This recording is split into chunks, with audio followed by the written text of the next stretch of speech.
솔로몬의 잠언 이런 뜻입니다. 잠언은 모두 31장으로 기록되어 있는 책인데 대부분이 다 솔로몬이 기록을 했고 30장에 보면 야게의 아들 아굴, 그리고 31장은 르무엘이 기록을 했다, 그렇게 우리에게 알려주고 있습니다. 잠언이라고 하는 말을 한 번 더 여러분에게 말씀드리면 이 성경은 하늘의 지혜를 인간의 언어에 담아 표현한 책이다. 사람의 지혜를 모아놓은 책이 아니고 하늘의 지혜를 인간의 언어로 담아놓은 책이 잠언이다. 그래서 우리 인간들의 삶의 교과서가 되고 또 우리가 하나님 앞에서 합당한 삶을 살아가는 데 있어서 안내서가 되는 책이 잠언이다, 그렇게 말을 합니다. 이 세 권의 책을 우리가 지혜서라 이렇게 말하는데 그 첫 번째가 잠언이고 두 번째가 욥기고 세 번째가 전도서입니다. 잠언이라고 하는 성경은 어린 아이의 지혜로 얼마든지 읽을 수 있는 책입니다. 하나님의 말씀에 순종하면 복을 받고 불순종하면 저주를 받는다라고 하는 것을 어린 아이도 알 수 있는 용어로 기록한 책이 잠언입니다. 그런데 욥기는 어린 아이의 지혜를 가지고는 읽을 수 없는 책입니다. 욥을 분명히 의인이라고 설명을 했는데 불구하고 욥이 고난을 받거든요. 악인이 고난을 받아야 이해가 되는데 의인이 고난받는 건 쉽게 이해할 수가 없습니다. 따라서 청년의 지혜를 가지고 읽을 수 있는 책이 욥기서인데 욥이 의인인데도 고난을 받는 것을 알게 되므로 전혀 죄가 없는 예수님이 우리 때문에 십자가에 못 박혀 돌아갈 만큼 고난받는다는 사실을 깨닫게 해주는 책이 욥기라고 하는 책입니다. 전도서라고 하는 책은 어린아이나 청년의 지혜로도 이해가 어려운 책입니다. 이것은 노인의 지혜를 통해서 이해할 수 있는 책이 전도서인데 솔로몬이 부귀영화 다 누려봤습니다. 일의 결국을 다 들었으니 너희는 여호와를 경외하라. 결국은 부귀영화를 누리면서 타락했거든요. 하나님을 떠났거든요. 1000명의 여인을 건드려봤거든요. 다 헛거더라. 그러니 젊은이들이여 창조주를 기억하라고 외쳤던 책이 전도서지요. 따라서 여러분과 저는 노인이 되지 않았다고 하더라도 노인의 지혜를 얼마든지 가지고 읽어낼 수 있는 책이 전도서라고 하는 거죠. 오늘 이 어린아이의 지혜로 읽을 수 있는 잠언을 기록한 목적은 1장 2절에 설명을 하고 있습니다. 이는 지혜와 훈계를 알게 하며 명철의 말씀을 깨닫게 하며 라고 기록했죠. 다시 말하면 우리가 잠언을 대하면서 지혜롭고 명철하고 의롭게 사는 삶을 살도록 하기 위해서 이 책을 기록했다. 그러면 어떻게 지혜롭게 삽니까? 어떻게 명철한 삶을 살 수 있습니까? 어떻게 하면 의로운 삶을 살 수 있을까요? 지혜이신 예수 그리스도를 만나서 그를 믿고 그의 인도를 받으며 그분께 영광을 돌리며 살 때 그런 삶을 살 수 있다, 그렇게 가르치고 있습니다. 말씀을 전하고 있는 목사나 말씀을 받고 있는 여러분, 이 세상에서 우리가 최고의 가치로 여기는 것이 무엇이냐고 물으면 무엇이라고 대답하겠습니까? 아마 이런 질문을 받으면 각자 추구하는 것에 따라서 다양한 대답을 할 것입니다. 그런데 성경은 한마디로 최상의 가치는 지혜다라고 답을 하고 있습니다. 잠언 3장 13절을 보시겠습니까? 지혜를 얻은 자와 명철을 얻은 자는 복이 있나니. 3장 14절에 이는 지혜를 얻는 것이 은을 얻는 것보다 낫고 그 이익이 정금보다 나음이니라. 지혜는 진주보다 귀하니 네가 사모하는 모든 것으로도 이에 비교할 수 없도다. 최상의 가치가 지혜라고 말하고 있습니다. 그런데 여러분, 우리가 일반적으로 지혜라고 말할 때 여러분 이것을 사람이라고 생각하기는 어렵습니다. 그런데 잠언서를 쭉 읽다 보면 지혜라고 하는 이 말씀이 의인화되어 있는 것을 알 수가 있습니다. 단순히 지혜라고 하는 개념이 아니고 이 잠언서에서 말씀하는 지혜는 한 사람의 인물을 지칭하고 있다라고 하는 것을 알 수가 있습니다. 고신교단과 합동교단과 합신교단을 한국의 개혁주의 3대 교단이라고 하는데, 이 세 교단이 개혁주의가 될 수 있는데 중요한 역할을 감당했던 분이 박윤선 목사님입니다. 박윤선 목사님은 주석에서 오늘 이 잠언에서 가르치는 지혜는 예수 그리스도다라고 단정해서 말씀을 했습니다. 세계적으로 개혁주의 신학자로 인정을 받는 헤르만 바빙크 박사님도 여기 지혜라고 하는 것은 신약에서 말씀하는 그리스도를 가르치고 있다라고 설명을 하고 있습니다. 구약성경은 창세기부터 말라기를 구약성경이라고 하는데, 여기에 예수님께서 오신다라고 하는 말이 456차례나 예언이 되어 있습니다. 창세기에는 여자의 후손, 예수님을 얘기하는 거죠. 말라기에는 말라기 4장 2절에 보면 공의로운 해가 떠올라서 치료하는 광선을 바란다. 공의로운 해 예수님입니다. 치료하는 광선은 영적으로 육적인 질병을 고쳐낸다, 그 말이죠. 창세기부터 말라기까지 계속해서 예수님을 이야기하고 있는데, 오늘 우리가 대하고 있는 잠언이라고 하는 성경에서는 예수님을 지혜라고 표현을 한 것입니다. 누가복음 7장 35절에 보면 예수님께서 지혜는 자기의 모든 자녀로 인하여 옳다함을 얻느니라 라고 말씀하므로 자신이 지혜라고 하는 것을 숨기지 않았습니다. 예수님의 제자였던 바울은, 사도였던 바울은 예수님에 대해서 고린도전서 2장 6절 이하에 우리가 온전한 자들 중에서는 지혜를 말하노니, 이 지혜가 세상의 지혜가 아니고 이 세상에서 없어질 통치자들의 지혜도 아니고 하나님의 지혜를 말하는 것이다. 그러면서 바울은 하나님의 지혜는 감추어진 것인데 만세전에 하나님이 미리 정하신 것이다. 그런데 이 세대의 통치자들이 한 사람도 그 지혜를 알지 못했기 때문에 십자가에 못 박았다. 지혜인 예수님을 알았더라면 십자가에 못 박을 일이 없었을 것이다 라고 설명을 하고 있습니다. 그러면 잠언에서 말씀하시는 지혜, 예수님 자신이 자신을 지혜라고 말씀을 했고, 세계적인 석학인 바울 사도가 신학자요 선교사 아닙니까? 그분이 예수님을 지혜라고 말씀을 했습니다. 여러분과 저에게 예수 그리스도는 최상의 가치가 된다는 것이죠.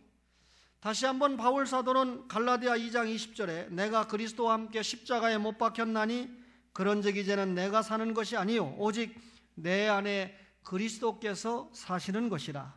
이제 내가 육체 가운데 사는 것은 나를 사랑하사 나를 위하여 자기 자신을 버리신 하나님의 아들을 믿는 믿음 안에서 사는 것이라. 이렇게 고백을 했습니다. 이 고백 속에서 보니까 인생들이 만난 최고의 문제가 뭡니까? 영혼의 문제죠. 죄의 문제죠. 이 죄의 문제를 누가 해결했다는 겁니까? 나를 위하여 자기 자신을 버리셨다. 예수님이 나를 위해서 십자가에서 자기 자신을 버리셔서 창세기 3장 15절에 약속된 우리의 대속, 구속을 이루셨다. 그리고 마지막에 하나님의 아들을 믿는 믿음 안에서 사는 것이다. 주님의 구속을 믿으면, 주님의 대속을 믿으면 이제는 창조의 본래 목적대로 우리가 하나님의 일을 하면서 사는 것이 중요하다라고 하는 것을 바울이 고백한 것입니다. 여러분과 저가 구속받았으면 뒤에 따라오는 책임이 있다는 말이죠. 하나님 나라 일을 동참해야 한다 하는 겁니다. 오늘 최상의 가치라고 하는 말씀을 전하면서 우선 우리는 예수 그리스도를 사랑해야 한다는 것입니다. 잠언 4장 6절에 지혜를 버리지 말라. 그가 너를 보호하리라. 그를 사랑하라. 그가 너를 지키리라. 지혜, 예수님을 사랑하라 그랬어요. 왜 예수님을 사랑해야 됩니까? 성도는 예수님을 최상의 가치로 여기기 때문에 그를 버리지 않는다는 것입니다. 여기 버리지 말라, 이 말은 거절하지 말라 그 말이죠. 예수님께서 수고하고 무거운 자들을 불러주실 때 그 예수님의 초청에 응하라, 거부하지 말라 그 말이죠. 성도는 예수님의 초청을 거부하지 않고 응한 사람들입니다. 구원받은 사람들입니다. 따라서 예수님을 통해서 구원받았다는 사실을 알기 때문에 그 예수님을 깊이 간직하고 늘 우리 마음속에 예수님을 모시게 됩니다. 그리고 그 예수님을 뜨겁게 사랑하게 되지요. 이 사랑을 이해시키기 위해서 여러분, 한 남자 청년과 여자 청년이 만나서 여러분 사랑을 하게 될 때 얼마나 열렬합니까? 얼마나 뜨겁게 사랑을 하게 됩니까? 이런 열정적인 애정 이상으로 예수님을 뜨겁게 사랑해라 라고 하는 말을 권고적으로 말씀하고 있습니다. 예수님은 절대자이십니다. 이 세상에 누구보다도 귀하죠. 그래서 밀러는 이렇게 찬양했습니다. 주 예수보다도 귀한 것은 없네. 이 세상 부귀보다, 이 세상 명예보다, 이 세상 행복보다 바꿀 수 없네. 행복과 바꿀 수 없네. 그렇게 찬양을 했습니다. 우리 그 찬양 자주 부르지요? 여러분, 밀러만 그렇게 찬양하고 고백합니까? 구원받은 여러분과 저도 동일하게 예수밖에는 없네. 이 세상 부귀보다, 이 세상 명예나 이 세상 행복과 바꿀 수 없는 분이 예수님이다 라고 여러분과 저도 고백하지 않습니까? 왜 그렇습니까?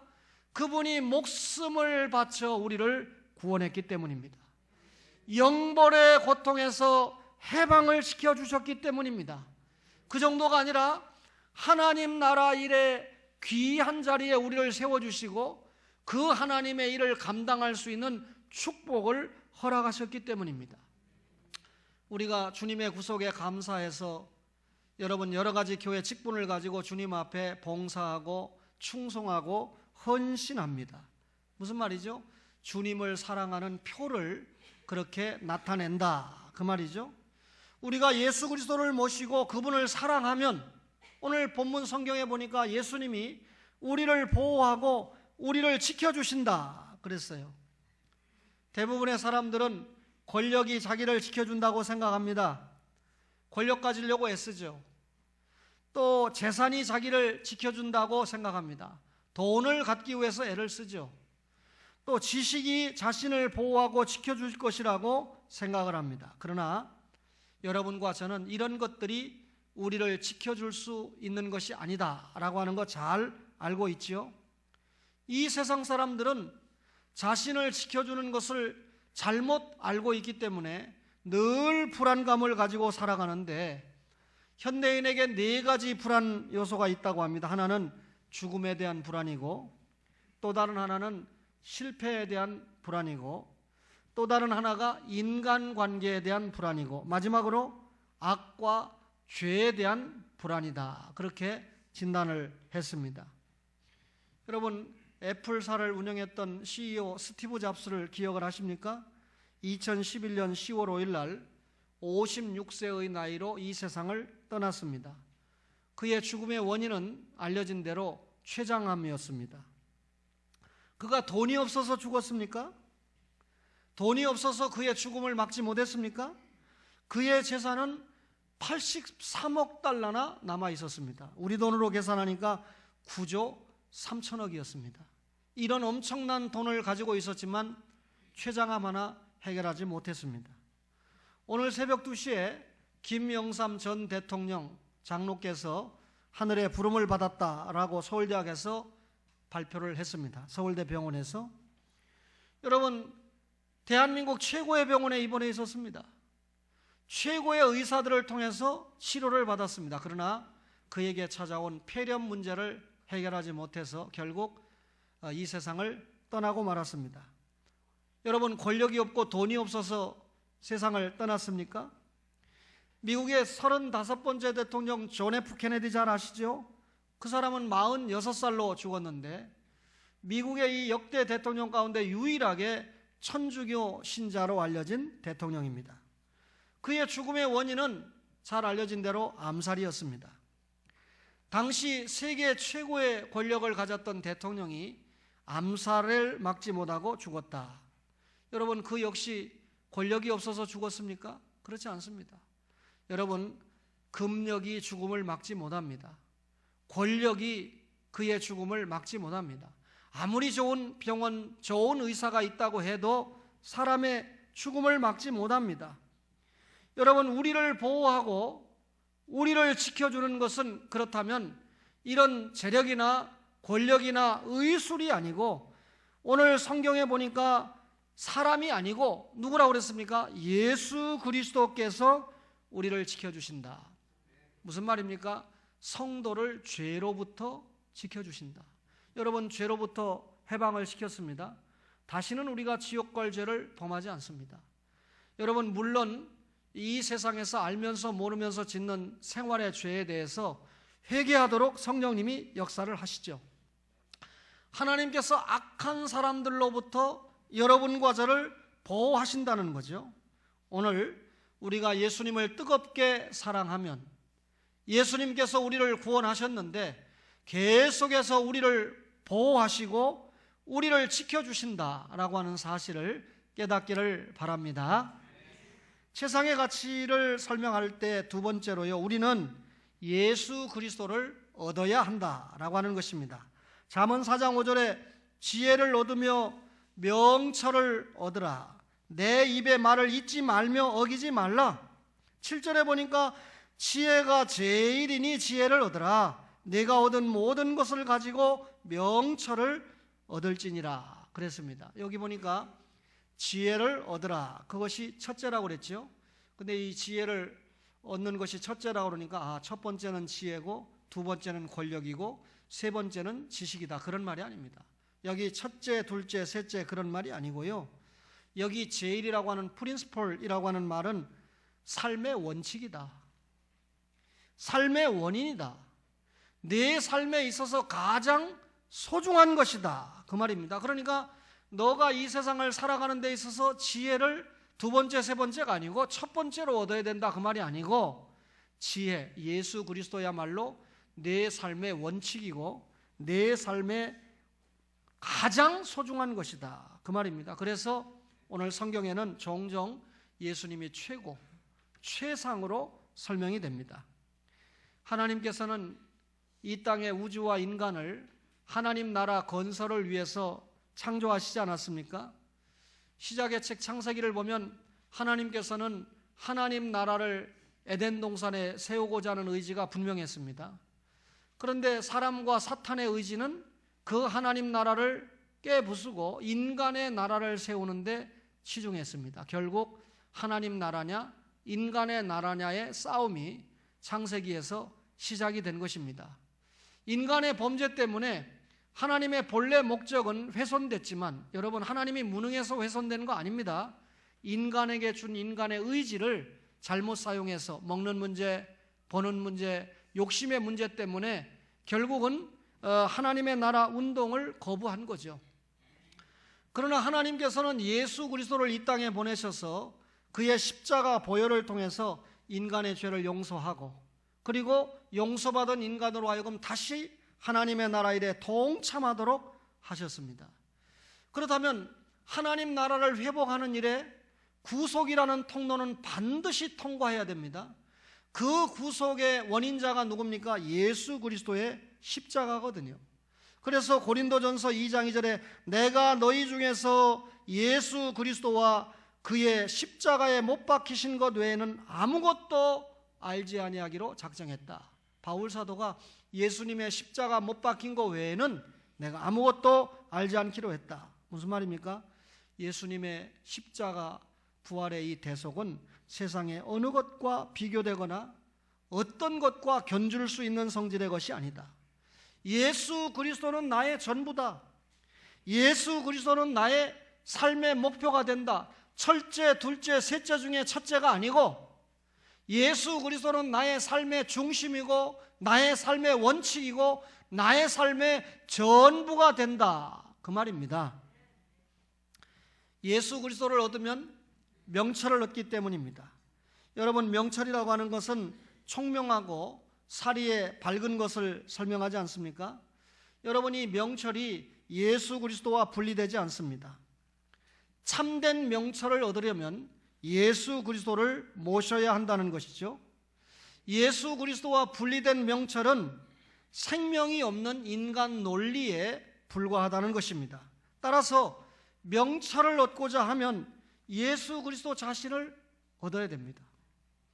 여러분, 예수님을 얻으려면 어디로 들어가야 됩니까? 성경 속으로 들어가야 되죠. 이유는 요한복음 5장 39절에 보니까 너희가 성경에서 영생을 얻는 줄 연구하거니와 이 성경이 곧 내게 대해서 기록을 했다. 이 성경은 예수님에 대해서 기록한 책입니다.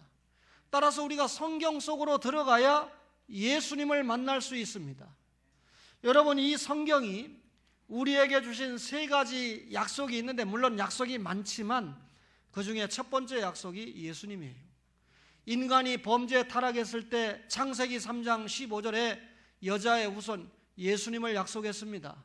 그 예수님이 뱀의 머리를 상하게 하고 뱀은 예수님의 발꿈치를 상하게 했다. 예수님이 십자가에 못 박혀 보혈을 흘림으로 우리를 대신해서 십자가를 지셨다. 여러분, 사람이 죄값으로 죽어야 되죠. 그런데 신이 죽을 수는 없어요. 그러니까 하나님이신 예수님이 죽기 위해서 사람의 모습을 가지고 이 땅에 왔다는 거죠. 따라서 죄가 없는 예수님이 우리를 대신해서 십자가에 죽으심으로 우리의 죄가 다 그에게 전가가 돼서 우리는 용서를 받는 겁니다. 따라서 예수 믿어야 죄값에서 해방을 받지, 예수 믿지 않으면 여전히 자신의 죄값으로 지옥 영벌을 택할 수밖에 없는 것입니다. 여러분, 이 예수님이 첫 번째 약속이고 성경의 두 번째 약속은 성령님이죠. 예수님이 떠나가시면 성령님이 오신다는 거예요. 그분이 말씀을 기록한다는 겁니다. 그분이 교회를 세운다는 겁니다. 그리고 그분이 여러분과 저를 중생시킨다는 겁니다. 하나님의 자녀로 인친다는 겁니다. 다시 말하면 예수님을 믿게 하고 믿지 않게 하고가 성령님의 은혜에 달려있다는 거죠. 따라서 여러분, 성령님이 두 번째 약속이고 마지막 세 번째 약속이 천국입니다.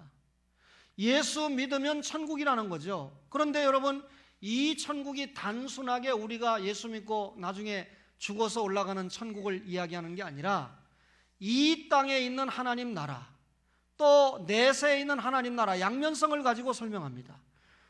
예수 그리스도를 믿고 구원받으면 이 땅에서 하나님 나라 일꾼으로 열심히 살다가 이를 근거로 내세적인 하늘나라에 가서 상급을 받는다라고 하는 것이 성경의 가르침이죠. 따라서 예수, 성령, 천국이라는 이 3대 약속을 우리가 잡아야 되는데, 그것을 잡는 첫 번째 관문이 예수 그리스도예요. 성경 속으로 들어가야 예수 그리스도를 만나게 됩니다. 성경 속으로 들어가면 요한복음 20장 31절의 말씀대로 예수 그리스도가 하나님의 아들이신 줄 믿고 생명을 얻는다. 예수님을 믿고 영생을 얻는다는 겁니다. 그리고 믿고 영생 얻는 자격자가 될 때 이 땅에서 하나님 나라 운동의 자격자가 될 수 있다, 그 말입니다. 절대로 예수 믿고 구원받은 데서 만족하면 안 됩니다. 그 구원받은 신앙을 지상의 교회 운동을 통해서 하나님 나라 운동에 적극적으로 자신의 은사를 충성으로, 봉사로, 헌신으로 활용해야 됩니다. 저는 작은 교회를 섬기고 있지만 큰 교회 목사님을 만나보니까 걱정을 하대요. 교인은 계속 늘어나는 것 같고 예배당을 몇만 명이 들어오도록 전화도 부족한 것 같은데, 그런데 등록하는 성도는 없다는 거예요. 큰 교회 와서 편안하게 신앙생활 하겠다는 교인들이 많다는 의미죠. 작은 교회들은 계속해서 없어지죠. 그래서 요즘 전도가 되는 것이 아니라 오히려 평형 이동을 통해서 인도가 되는, 전도가 아니고 그냥 교회와 다른 작은 교회에서 큰 교회로 인도하는 기가 막힌 시대를 우리가 살아가고 있는데, 오늘 말씀을 받고 있는 여러분들, 작은 교회를 섬기는 것이 부담스럽습니까? 여러분, 장로님이 주일날 좀 결혼식도 가보고 정치 모임에도 가봐야 되는데 목사가 설교하면서 다 보고 설교하는가? 장로님과 안수 집사님들이 은혜를 받는가? 권사님들이 예배를 제대로 드리는가? 다 눈으로 보고 있으니까 부담스럽습니까? 행복으로 생각하셔야 돼요. 여러분들이 구원받고 하나님 나라 일꾼으로 사용받고 있다는 자체를 감사하게 생각하는 믿음의 용사들 되기를 바랍니다. 여러분, 인간 이성이 사람의 이 인간 이성의 자리가 사람의 뇌에 있지 않습니다. 영혼 속에 있습니다. 이성이. 누가복음 16장에 부자와 나사로 잘 기억하시죠? 부자가 세상에서 떠났을 때 이미 부자가 가지고 있던 이성, 이 부자의 뇌는 땅속에 묻혀버리고 말았습니다. 뇌가 땅속에 묻혔으니까 죽은 거죠. 그런데 부자의 영혼은 아브라함을 알아봤거든요. 나사로를 알아봤거든요. 그러면서 뭐라고 그럽니까? 아브라함에게 죽은 나사로를 세상에 좀 보내달라. 나는 도리가 없다 할지라도 죽은 나사로가 세상에 간다면 살아있는 나의 가족들은 지옥에 가지 않고 천국에 올 수 있지 않겠느냐, 그렇게 부탁하지 않았습니까?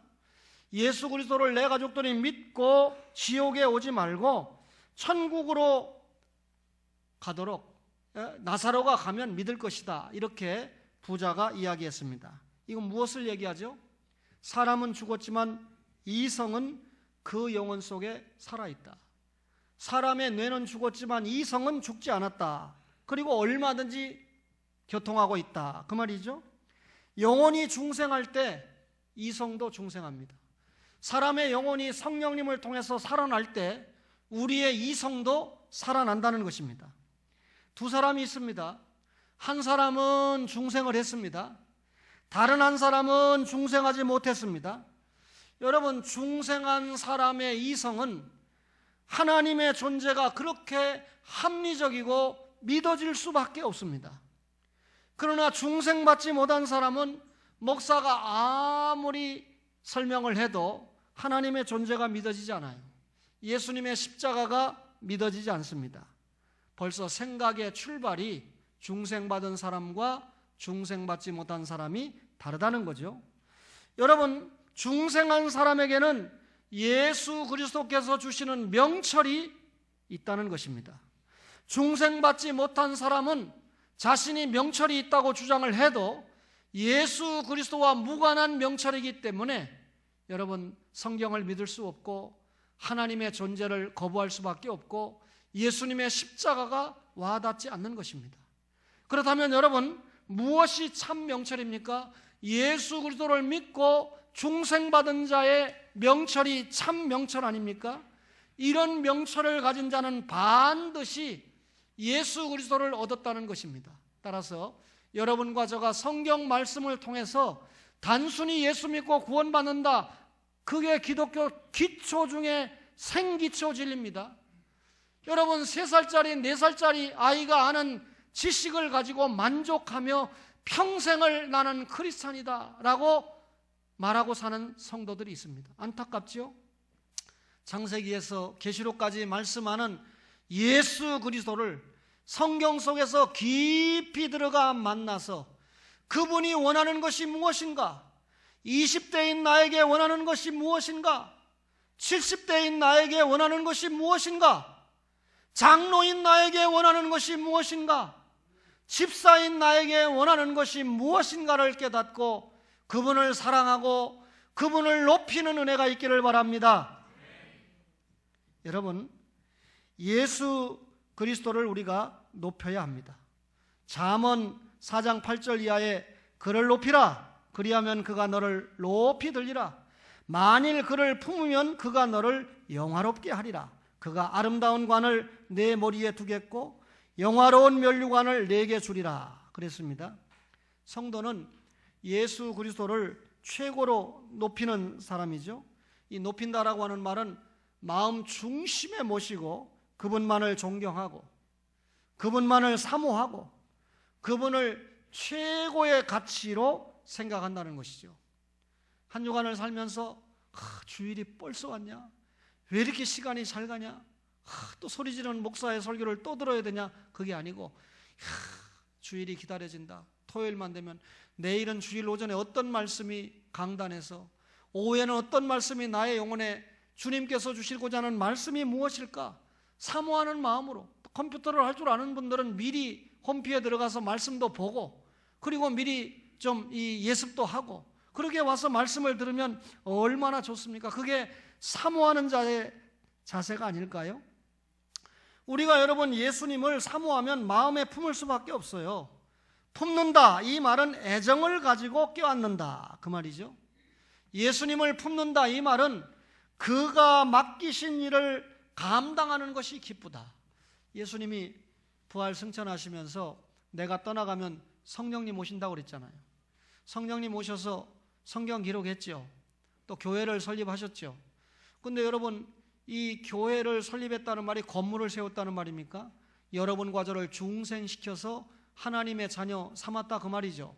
세상에서 불러냈다, 이게 에클레시아, 교회 아닙니까? 그러면 그 교회가 먹고 살아야 될 주 성분이 뭡니까? 성경 아닙니까? 예수님, 당시의 사람들은 예수님 직접 말씀을 들었지만 시간이 점점 가면서 그 예수님의 말씀을 바르게 깨달을 수가 없잖아요. 성령님이 성경을 기록하지 않았습니까? 따라서 여러분, 이 성경을 기록하고 교회를 세우신 성령님께서 먼저 믿은 여러분과 저로 하여금 예수님이 분부하신 땅끝까지의 선교, 예수 믿고 하나님 나라 일에 동참시키도록 하는 것이 여러분과 저가 감당해야 될 일 아닙니까? 그러니까 주님께서 우리에게 맡기신 일을 감당할 때 기쁜 거예요. 그 맡기신 일의 최고가 뭡니까? 전도입니다. 그 맡기신 일의 최고가 뭡니까? 여러분, 양육입니다. 예수 믿지 않는 사람에게 복음을 전해서 예수 믿게 하고 예수 믿는 사람들을 잘 양육하는 것이 여러분과 저에게 주님이 맡기신 일 아닙니까? 따라서 주님을 증거하는 것이 자랑스럽고 주님께서 나에게 직분을 맡겼다는 것이 얼마나 소중한가를 생각하면서 사는 거죠. 그런 성도는 당연히 주님을 높이게 돼 있어요. 여러분, 내 삶을 통해서 식사 시간에 기도를 한다. 다른 성도가 볼 때 저분이 어느 교회 장로님이라든지 저렇게 식사 시간에 열심히 기도하는구나. 삶의 모습이 늘 은혜가 됩니다. 저분이 어느 교회 집사님이라더니 참 저렇게 은혜로운 생활을 하는구나. 여러분, 주님을 높인 겁니다. 근데 여러분, 바깥에 나가서 늘 세상 사람들과 마찰하고 본이 되는 모습 보이지 못하고 교회 와서는 분명히 예배드리는 성도인데 밖에 나가면 전혀 구별이 안 되는 그런 모습을 보이다가 결정적으로 그가 교회 다니는 신자라고 하는 것이 밝혀질 때 주님이 받으시는 충격은 말할 수가 없죠. 세상 사람들을 통해서 주님이 받아야 될 존경이 다 우리 때문에 땅에 떨어지지 않겠습니까? 여러분, 오늘 우리가 예수님을 잘 높이고 존중하면 그분이 우리를 높인다, 영화롭게 한다, 아름다운 관을 주신다, 영화로운 면류관을 주신다, 상급으로서 영광과 존엄의 관을 씌워주신다, 그 말이죠. 천국에 가면 여러분, 이 차별이 있나요? 차별 없다고 그랬어요. 그러면 여러분, 천국에 가면 상급이 지상에서 열심히 헌신하면 상급이 더 많다는 건 어떻게 설명해야 된다고 그랬죠? 거듭 설명합니다. 2살짜리 아이는 초콜릿만 주면 만족해요. 20살짜리 아이는 초콜릿 가지고 만족 못하죠. 컴퓨터도 사줘야 되고 휴대폰도 사줘야 되고 차도 사줘야 되잖아요. 만족도가 다릅니다. 천국에 가면 똑같이 만족하는데 2살짜리로 만족할래요? 20살짜리로 만족할래요? 그 차이입니다. 여러분, 2살짜리 만족 유치하잖아요. 성장해야 되잖아요. 2살짜리는 컴퓨터 줘도 몰라요. 자가용을 사줘도 모릅니다. 여러분과 저가 지상에서 주님 앞에 최선을 다해서 충성하면 아름다운 관을 씌워준다. 사람들은요, 세상에서 존경받고 존중받고 싶어 합니다. 근데 그 존중받기 위해서 부단히 노력하는데 그 중에 하나가 성취한 것을 가지고, 그렇죠? 그래서 목사들도 그래요. 고생하다가 건물을 크게 짓고 성도들이 많이 모이면 평생에 나를 한 번도 초대 안 했다가 초대합니다. 다 이렇게 성공한 거 봤지? 그 말이에요. 차도 보여줍니다. 나 이 에쿠스 타는 거 봤지? 목사들도 그런데 뭐 예수 안 믿는 사람이야 어떻겠어요? 기업에 성공했거나 직장에서 진급을 했거나 또 사소한 어떤 권력을 가지게 되면 명함을 돌리고 난리가 납니다. 나 이렇게 성취했다, 그 말이죠. 좀 알아달라, 그 말이죠. 또 다른 방향으로 존중을 받고 싶어하는 사람이 있는데 아주 고매한 인격을 통해서 존중을 받고 싶어하는 사람들이 있습니다. 그런데 여러분, 예수 그리스도를 높이고 마음에 품으면 오히려 예수님께서 우리를 높여주신다. 다니엘은 신앙으로 예수님을 높이다가 사자굴까지 던짐을 받았지만 사자굴에서 죽지 않고 하나님의 은혜로 사자굴에서 살아나왔어요. 그 다니엘이 얼마나 주님이 다니엘을 높여줬으면 우리 교회 부목사님으로 계시다 안산으로 간 이 목사님이 딸 뒤에 아들을 하나 낳는데 그 아들의 이름을 다니엘이다라고 이름을 붙였을 정도입니다. 다니엘 이름이 참 많잖아요, 그죠? 근데 여러분의 자녀들을 이 다니엘이다, 성경이다, 은총이다 이렇게 붙이려면 굉장히 책임을 져야 돼요. 제가 외국어 대학에서 지금도 강의를 하고 있지만 먼저 출석을 부르잖아요. 뭐 이다니엘, 이은총, 뭐 이임마누엘 별게 다 있어요. 에스더. 그런데 공부하는 거 보면 전혀 에스더 같지 않아. 지각하는데 불신자보다 더 지각해. 뭐 또 졸고 있으면 또 은총이야. 우리 교회 은총이는 안 그럽니다만 그게 마음이 아파요. 저는 아들을 그렇게 이름 안 짓고 그냥 상훈이라고 졌습니다만 그래도 여러분 그 이름 가지고 목사의 아들로 잘해야 되죠. 요즘 가는 곳마다 목사님 아들이지 이런 소리를 듣는데요. 이 목사님 아들이지 이게 스트레스도 되겠지만 하나님 앞에 굉장히 축복의 옷이죠. 그죠? 목사님의 아들이니까 목사님 아들답게 행동해야 되잖아요. 그게 곧 주님을 기쁘시게 하는 처신으로 나타나야 되잖아요. 여러분 주기철 목사님은 신사참배의 태풍 속에서도 뭐 한국교회나 신학교를 걱정하려고 하고 없었어요. 그분이. 왜 오늘날 후대 사가들이 주기철 목사님은 한국교회를 대표해서 신사참배를 반대했다. 거짓말이에요. 평양신학교의 자존심을 지키기 위해서 신사참배를 반대했다. 그것도 거짓말입니다. 여러분 목사가 논문을 썼죠. 주기철 목사님은 자기 자신의 믿음을 지켰을 뿐입니다. 이걸 돌아가신 방지일 목사님에게 고백을 했어요. 목사님, 저는 한국교회나 신학교를 위해서 신사참배를 반대한 게 아닙니다. 하나님 앞에 내 믿음을 지키기 위해서 신사참배를 반대하고 옥살이를 하고 있는 겁니다. 제가 그걸 글로 써가지고 주기철 기념사업회에서 이걸 어떻게 발견했느냐 해서 상금을 받았잖아요. 여러분 믿음을 지키기 위해서 신사참배를 반대하다가 옥살이하고 순교하셨습니다. 여러분 그분이 인생을 조금 더 사셔봐야 얼마나 더 사셨겠어요. 그죠? 그러나 순교자의 제물로 하나님 앞에 이 땅에서 삶은 좀 짧게 마치고 가셨지만 김아무개 목사는 길게 살다가 갔지만 평생 신사참배 한 것 때문에 신사참배 했다 그러면 그 사람 이름이 나옵니다. 한경직 목사님 이름도 나오지만 그분은 회개했다고 나옵니다.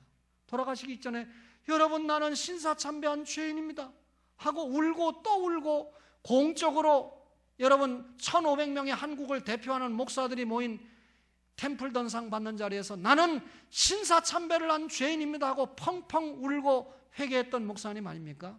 한국의 성자죠. 저는 뭐 누가 뭐라고 해도 이 땅을 다녀간 최고의 목사님이 한경직 목사님이라고 생각합니다. 이 소리를 들으면 고신 목사님들은 저보고 너 고신에 있지 말고 통합으로 가라면 가죠. 못 갈 것도 없어요. 오해하지 마세요. 교단이 중요한 게 아니라 개개인의 신앙이 중요하다 그 말입니다. 여러분 주기철 목사님 그렇게 순교했지만 그 아들 주광조 장로님 사업도 잘 되지만 아버지 간증만 해도 먹고 사는데 아무 지장 없어요. 한국교회가 그분을 한번 초청하려면 4, 5년 전에 예약을 해야 됩니다. 우리 교회는 제가 주님 앞에 불려갈 때까지 그분 모시기 힘들어요. 왜냐하면 너무 바쁘기 때문에 오라는 교회가 너무 많기 때문에. 여러분 얼마나 대단한 축복입니까? 자기 아버지 이렇게 신사참배 반대하다가 순교하셨다라고 하는 사실을 전하는데 바쁩니다. 얼마나 존귀합니까? 그 손자는요 여러분 뭐 그날에나 뭐 별론 것 같은데 그만 그 할아버지 순교 덕분에 주한장로교회 인천에서 가장 성장했다고 하는 교회 담임 목사님으로 초청받아 갔잖아요. 그죠? 그 순교자의 손자가. 그러니 여러분 그 선대가 뿌려놓은 씨가 전혀 여러분 후대에 미치지 않는다고 말하기 어렵죠.